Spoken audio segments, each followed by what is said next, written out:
Howdy, WCHS. It's time for another episode of Wctv, and you better cherish every one. The school year is quickly coming to an end. Only 19 days left for the seniors and 31 for the rest of us. And you know, with each end of the year comes a conference art show. Really? I don't know much about it. Each year, several students in classes ranging from Intro to Art to Ceramics to Jewelry are selected to participate. There are many categories in which the winner is selected, and also the best in show. Here's Mara Nagel with the story. WCHS is full of art-loving students who just seem to have a knack for what they do. But our high school isn't the only place where they get to display their skills. WCHS and 9 other schools around the area grabbed their artwork and went to Algona, where the 21st Conference Art Show took place. Digging the art. I've actually never liked that. Shake and bake, Ricky Bobby. He's in the lobby. I just feel the creative juices flowing through me. And then there was this, elephant. Yeah. Good day. No, wait. I said good day. Miss Ewing and Mr. Niggemeyer send out letters for their students to bring in the work they've done over the course of the year so they can determine which 15 art pieces they want to take to the show. They select the top ones they like for review and take about 2 hours to narrow it down to the 15 they think should go to the conference art show.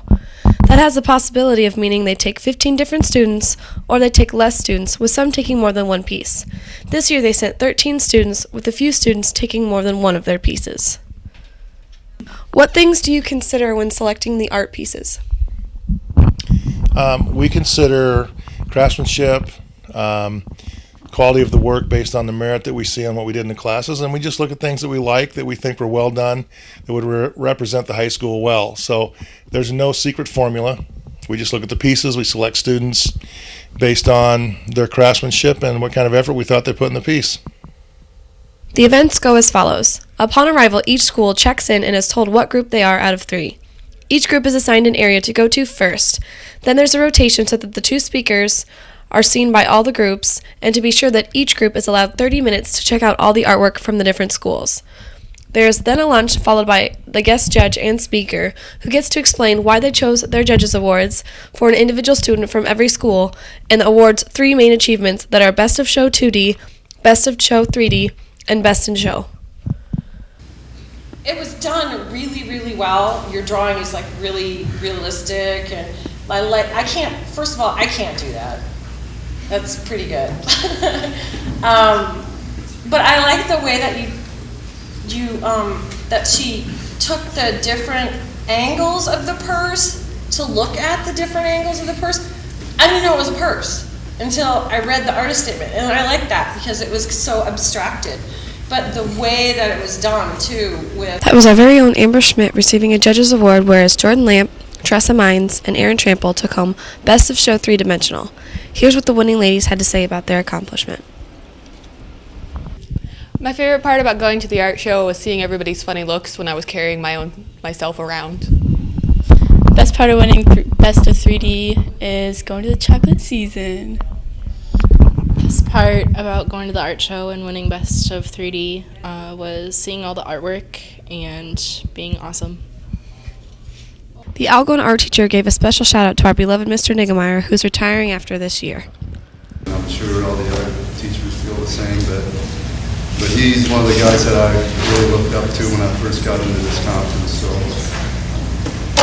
I know your kids will miss you, and us teachers will miss you also. You've been a great leader so far. Congrats to the art department for receiving a Best in Show award for their 10th consecutive year.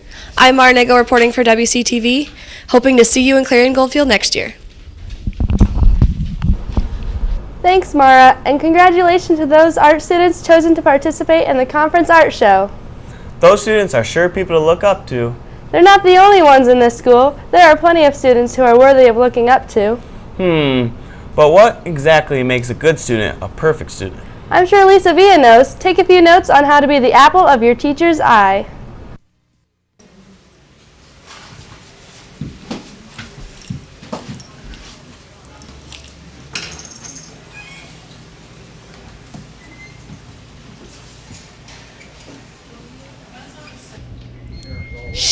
I'm not supposed to be in here, but I'm on a mission to figure out what it takes to be the perfect student.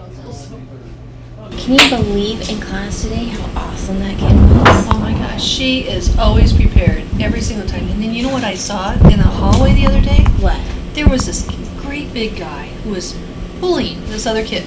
Yeah. She walked right up to that kid and got right up to his nose and said, "You just cool it." I know. And that kid backed down. She represents Webster City High School. That's just exactly what we want. I know, and she's awesome in class. I never have a problem. She always is helping. It's like having a second teacher in the room. She's amazing. I'm glad I made it out of there. It's one thing to sneak into the teacher's lounge, but another to challenge them and see what they're willing to admit face to face. The perfect student, in my opinion, is a student that tries hard and that speaks only Spanish in class, even though their Spanish may be limited. They use, what little words they know to piece it together and use as much Spanish as possible. Also, students that are respectful of each other and just try to have fun with the language and do their best. Perfect student, if he or she existed, would be one, first of all, that showed up every day, or most of the time. Somebody who asked questions and enjoyed reading and writing would be awesome too. And if they like to bake and share treats, that would be nice too. Just kidding. No, I'm not. So. Wow, those teachers are asking for a lot. I wonder if it's even possible to be the perfect student. What? The perfect student? Why, of course the perfect student exists. I'm looking at her right now. The perfect student is to teachers what the perfect man is to a woman. It just doesn't exist. It looks like if you ask any teacher, they'll all agree on one thing, that they want students who put in their best effort. As for who those teachers were talking about in the teacher's lounge that day, I guess we'll never know. I'm Wctv reporting for Wctv, and mission accomplished. Thanks, Lisa. Guess we'll add that to the list of cold cases here at WCHS. Want to know another mystery? What, Miranda? Who is going to win these sports matches? My bet's on the links. Tonight there's a girls golf with Clear Lake here at home, boys golf at Clear Lake, and boys and girls JV tennis at Fort Dodge. Plus a ton of events next week too. Be sure to get out there and support the links. Make sure to have a fun and safe prom this weekend. See you next week.